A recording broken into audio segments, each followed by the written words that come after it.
तो बताइए थोड़ा। बेनीपट्टी का जो समीकरण है यह यहाँ की राजनीति में ब्राह्मणों का चलता है, और जो महागठबंधन का वोटर है वह मुसलमान यादव की संख्या कम है। हाँ, कम है, उस एवज में नहीं है जितना होना चाहिए। दलित वोटर टूटा है, एनडीए से कुछ टूटा है, लेकिन वो भी 50% एनडीए माइंडेड वोटर है। लड़ाई कांटे की होगी यहाँ पर निश्चित तौर पे। के बीच किन महागठबंधन और एनडीए के अंत में ऐसा माहौल बन जाएगा इसी दोनों के अगर बीच। जीत हार होती है, मुकाबला होता है, तो कितने का अंतर हो? बहुत कम, 200-400-500 से भी हो सकता है, बहुत से बहुत 10,000 के अंदर। कौन जीतेंगे? देखिए जीते, फाइनल डिसीजन बताइए। अंतिम फाइनल यदि यहाँ के ब्राह्मण मतदाता 50% भी रूपन जी के साइड में चले गए, नलिनी रंजन जी के साइड में, तो जीत उनकी तय है। लगता है आपको कि नलिनी जी को यहाँ के ब्राह्मण जो है सपोर्ट करेंगे? देखिए, हम जाति पर नहीं बोल रहे थे, किसी को कष्ट होगा, लेकिन ये लोग बहुत दिन से अपने बेटे का डिमांड कर रहे थे, तो इनको बेटा मिलना है। ये लोग सोचे अब बेटा को देंगे वोट, इसको देंगे, नेता को देंगे वोट। लेकिन मेरे ख्याल से 3 प्रत्याशी है, मैं किसी पे उंगली नहीं उठा सकता, बेटर देन बेस्ट कैंडिडेट। लेकिन सर एक पार्टी और है जन स्वराज, उनको आप बोल रहे हैं। जन स्वराज तो नई पार्टी, उभरता हुआ पार्टी है, मुस्लिम चेहरा है। जन स्वराज भारतीय जनता पार्टी की बी टीम है, और भारतीय जनता पार्टी का, अब देखिए मैं वो बता रहा हूँ क्लियर। आप देखिए, परवेज भाई हमारे छोटे भाई हैं और मुखिया भी हैं, उनको उम्मीदवार बनाया।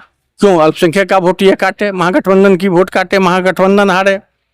पांडे जी वहां से, राकेश पांडे जी, रामनेश पांडे जी के बेटा उम्मीदवार रत्नेश पांडे को कैंडिडेट बना दिया कि वो भूमिहार का वोट काटे, भूमिहार का वोट है, चूंकि बिहार में जात पात पर ज्यादा मतदान होता ही है, तो वहां पर जो है सो रामनेश पांडे नहीं जीते। तो भारतीय जनता पार्टी की बी टीम है प्रशांत किशोर, और जहां जहां टिकट, देखिए जो 2-2 साल से मेहनत किया है, लगभग 80% वर्कर को उन्होंने टिकट नहीं। लेकिन मुस्लिमों का समर्थन तो जन स्वराज को बेनीपट्टी से रहेगा, क्योंकि उनका भी बेटा है, बेनीपट्टी की तो 2 बेटा है।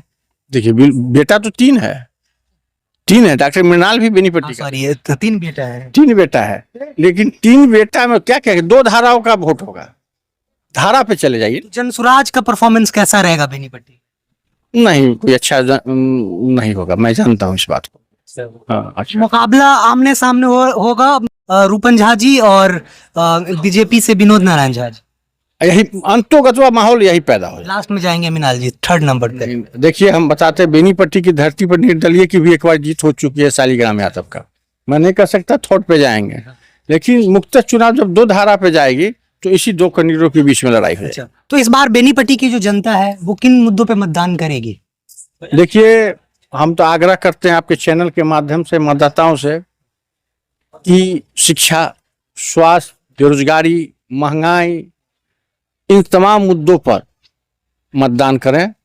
हाँ, नौजवानों के हाथ में ही देश की बागडोर है।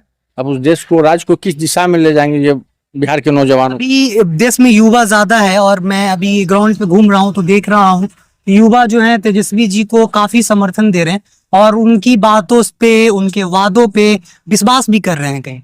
देखिए, हम आपको बता, जन स्वराज को क्यों लॉन्च कराया गया है, इसलिए युवाओं के कारण ही।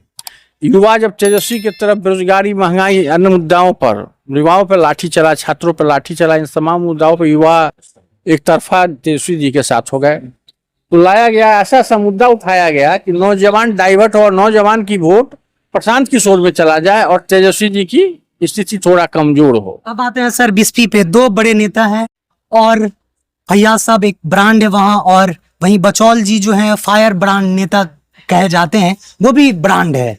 तो आमने सामने है, और वहीं पे आसिफ जी जो है नॉमिनेशन किए हैं, और वो फैयाज साहब के पुत्र हैं, बेटा है। तो कैसा मुकाबला रहेगा? देखिए, वो मुख्यतः 2 ही आदमी के बीच में लड़ाई है, फैयाज साहब के लड़के और बचौल के बाद। बचौल जी को मैं बहुत दिनों से जानता, व्यक्तिगत रूप से मैं जानता हूँ, पड़ोसी भी हमारे हैं। बचौल जी हिंदू मुसलमान की राजनीति करते, वो उभारना, जब चुनाव आता है तो हिंदू मुसलमान की मुद्दा को उभारना चाहते हैं चुनाव के लिए, और फायदा लेके उसके बाद वो सो जाते हैं। और बिस्फी की जनता, मैं याद दिलाना चाहता बिस्फी की जनता को, खासकर नौजवानों को, यदुवंशियों को, कि उन्होंने विधानसभा में किस ढंग से तेजस्वी यादव को ललकारा था और अपमानित करने का काम किया था। ऐसा 74-75 विधायक तेजस्वी जी को प्रणाम और सलाम करता है, तो वहां पर इन्होंने बहुत बड़ी गलती की थी तेजस्वी यादव के खिलाफ में गलत बयान देकर। तेजस्वी जी ने फिर जवाब में तो उनको दिया ही। नहीं दिया ही, जवाब तो दिया ही, लेकिन तेजस्वी जी के साथ इन्होंने किया जो काम किया वो इनका हार के कारण बनेगा बीसपी विधानसभा। अब बिस्पी में चूंकि कई सारी पार्टी है, एमआईएम थी लेकिन अब बैक आई, जनसुराज अभी भी है और भी दूसरी पार्टी है वहां पे, तो उन लोग कितना वोट काटेंगे? ऐसे में किनका पलड़ा भारी लग रहा है अभी, या कौन जीतेंगे? मैं अल्पसंख्यक भाई को धन्यवाद देना चाहता हूं जो हिंदुस्तान के अंदर राजनीति है, बिहार के अंदर राजनीति है। मैंने देख लिया जब वो ओबीसी को ठुकरा सकते हैं तो ये कोई पार्टी का उम्मीदवार वहाँ मुसलमान हो जाए उससे कोई फर्क नहीं पड़ता है। वहाँ 95% वोट फयाज साहब के लड़के के पक्ष में जाएंगे और ज्यादा युवा फैक्टर है। यादव, मैं बता रहा हूँ, यादव का वोट जाता था हिंदू मुसलमान करके बचौल जी को, वह नहीं चलने वाला है क्योंकि उसके नेता को उन्होंने अपशब्द बोला था हाउस के अंदर। वह मैंने देखा है बीसपी में, इसका रिएक्शन है और वो चुनाव हार जाएंगे, ये तय है, पक्की बात। पक्की बात। अच्छा, तो वहाँ जो जनता है वो कैसे मतदान करेंगे, क्या मुद्दा होगा उन लोगों का? देखिए बीसपी का मुद्दा सबसे तो वह विद्यापति जी का स्थल है। बचौल जी बनवा रहे हैं। बचौल जी तो हमारे अंदाज से 2-3 बार विधायक वहाँ हो गए, अभी तक तो बना नहीं है। काम स्टार्ट कर दिए सब कुछ, वो काम स्टार्ट हो गया, बन जाए तो समझिए बन गया। ही जाएगा। बन जाएगा तो चलिए मैं बचौल जी को धन्यवाद देता हूँ। कह रहे थे कि रास्ता भी हम बनवाएंगे 0 माइल से लेके बिस्पी तक। इतना दिन रास्ता क्यों नहीं बना? जरा बचौल भाई से पूछिए ना कि बचौल भाई रास्ता इतना दिन में क्यों नहीं बना? और कोई बच्चा जन्म लेता है तो एक ही बेर में वो सियाना नहीं होता है, धीरे धीरे धीरे होता है। तो जिस समय बिस्पी वास्तव में बहुत विकास नहीं था, फयाज साहब पे लोग आरोप लगाते हैं कि फयाज साहब जो है अमीर आदमी है, क्षेत्र में विकास नहीं करते हैं, अपना व्यक्तिगत स्वयं करते हैं, वहाँ की जो मुस्लिम कम्युनिटी है वो नाराज है उनसे, यही सबब से वो पिछली बार इलेक्शन हार गए हैं।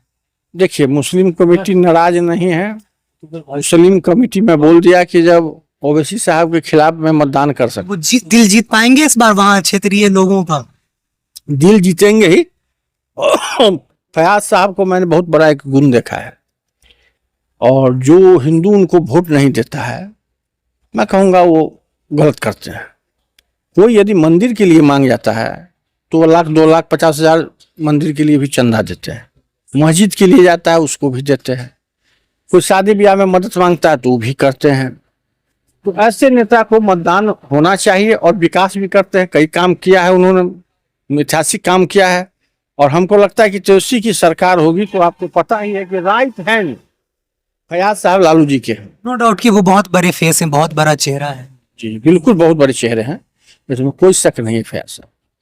और फयाज साहब ने तो बीएड कॉलेज बना के, अच्छे स्कूल खोल के, कितने को आईएएस आईपीएस, कितने को डॉक्टर, कितने को शिक्षक, लगभग उनके स्कूल के कॉलेज के प्रोडक्ट लगभग हमको लगता है 1000-2000 मधुबनी जिला में टीचर हैं। इस बार आसिफ जी हैं, उनके सन है, बेटा है, तो आसिफ जी युवाओं में देखा है हमने कि काफी क्रेज है आसिफ जी को लेके, वो एक युवाओं के लिए प्रेरणा स्रोत जैसे हैं। तो इस पे आप क्या कहेंगे कि वो जो मतलब उनका चीजें हैं वो वोट में कन्वर्ट हो पाएगा? देखिए बिल्कुल वोट में कन्वर्ट होगा। अब पढ़े लिखे शिक्षित है, काफी अच्छी योग्यता है, पढ़ के हुए डॉक्टर भी हैं, तो वो चाहते तो डॉक्टर पेशा में जाते। मेडिकल कॉलेज है, कश्मीर में मेडिकल कॉलेज बन रहा है, भगवान कोई चीज की कमी नहीं दी, विधायक क्या पद है उनके लिए। लेकिन उनकी समाज का सेवा करने का उनके अंदर एक भावना है जो उनके स्टेटमेंट से लगता है, उनकी विचार से, उनकी जो रहन सहन जो है उससे लगता है कि वो सामाजिक सोशल वर्कर बनना चाह रहे हैं। लास्ट में सर 11 तारीख को मतदान होना है और 14 को जो है फिर बता दिया जाएगा कि कौन जीते, तो वो तो उस दिन पता चल ही जाएगा। तो आप ऐसे में क्षेत्रीय जनता को, हमारे दर्शकों को क्या कहेंगे, कैसे मतदान करना चाहिए और किन मुद्दों पे मतदान करना चाहिए और क्यों ही करना चाहिए, कितना जरूरी है उनका मत इस बार? देखिए नौजवानों को, जब आपको पता होगा कि वोट 18 वर्ष की उम्र में वोट देने का अधिकार राहुल गांधी पिता स्वर्गीय राजीव गांधी ने दिया था, और आश्चर्य लगेगा आपको उस समय बीपी सिंह आए और जितने 18 वर्ष के मतदाता जुड़े थे सबों ने बीपी सिंह को मतदान कर दिया था। नौजवानों के खून गर्म होता है, लेकिन हम आग्रह करेंगे नौजवानों से कि देखिए, आप तेजस्वी जी ने घोषणा किया है कि जिस परिवार में 100 सरकारी नौकरी नहीं है, मैं उस परिवार में एक सरकारी नौकरी दूंगा। तेजस्वी जो कहता है वो करता है। लेकिन उसी पे प्रशांत किशोर जी बोले थे कि अगर 3 करोड़ नौकरी देंगे तो 9,000 लाख करोड़ रुपए का खर्चा हो जाएगा, तो इतना तो देश का बजट नहीं है, तो कैसे तेजस्वी जी नौकरी दे पाए? देखिए, प्रशांत किशोर जी का जो एनालिसिस है ना, वो बिल्कुल गलत है। अब हम कहते इतने 2 लाख करोड़ खर्चा होगा, वो कैसे जोड़िए? किस स्टाफ की क्या सैलरी होगी, कौन सा पद होगा, वो क्या जानते हैं? सब IAS होंगे, सब डॉक्टर होंगे, ऐसी बात नहीं। कोई प्यून भी होगा, कोई परिचारिका होगा, कोई डाटा ऑपरेटर होगा, बहुत कोई चौकीदार होंगे, कोई दफ्तार होंगे, तो सबकी सैलरी सब जैसा है। रही पैसे की, तो मैं बता दूं कि आमद के लिए खर्च करना जरूरी होता है। आप जब खर्च करेंगे ज्यादा तो आमद की चिंता होगी। तो आमद इस राज्य के तेजस्वी जी ने भी घोषणा किया कि मैं शराबबंदी समाप्त करूंगा, उससे अच्छा खासा आमदनी आएगा। बड़े बड़े कंपनियां लॉन्च करेगी, उस कंपनी में ये सब में जॉब लोगों को मिलेगा। और NDA की सरकार ने तो लोहट चीनी मिल, रैयाम चीनी मिल, सारे चीनी मिल के जो है सो पूरे पाट पुर्जा को काट काट कर बेच दिया और बीजेपी के नेताओं को जमीन आवंटित कर दिया। जनता को अच्छा लगता है, कैसे जनता उसको मतदान कर रहा है? कल तक यही मुद्दा होता था चुनाव में, रीगा और लोहट और सब सकरी चीनी मिल का। यहाँ अभी कह रहे हैं प्रत्याशी जी सब कि हम अरेर को भी प्रखंड बनाएंगे, रेलवे हार देंगे, चीनी मिल जब वो आए थे तो कहते कि चीनी मिल भी हम स्टार्ट करेंगे, तो काम तो करेंगे ही, ऊपर से कह रहे हैं कि हम दरभंगा में एम्स भी बना देंगे, हॉस्पिटल का एक बड़ा वो रहेगा। देखिए, तो इतना दिन क्यों नहीं बना? 20 साल रहे NDA की सरकार बिहार में, लगभग 13-14 साल हो गया NDA की सरकार केंद्र में।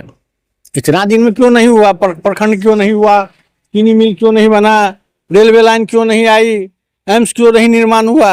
ये बताइए, ये तो बताएंगे NDA वाले लोग। Thank you. तो देख रहे थे, हम बात किए आज ललित सिंह जी से, जिनसे मैंने चर्चा किया कि बिहार की जो सियासत है इस बार की कैसी है, कैसा माहौल है, और ख़ास करके मिथिलांचल क्षेत्र के मधुबनी ज़िला और दरभंगा ज़िला की जो सीट है उनका समीकरण कैसा बैठ रहा है, किन की तरफ जनता का रुझान है और क्या मुद्दा पे वो मतदान करेंगे, और कैसा इस बार वोटिंग जो पैटर्न होगा, समीकरण बैठ रहा है वो कैसा रहेगा। क्या सच में तेजस्वी जी की सरकार आएगी या फिर NDA नीतीश जी की सरकार आएगी? इन तमाम सवालों पे हमने चर्चा किया।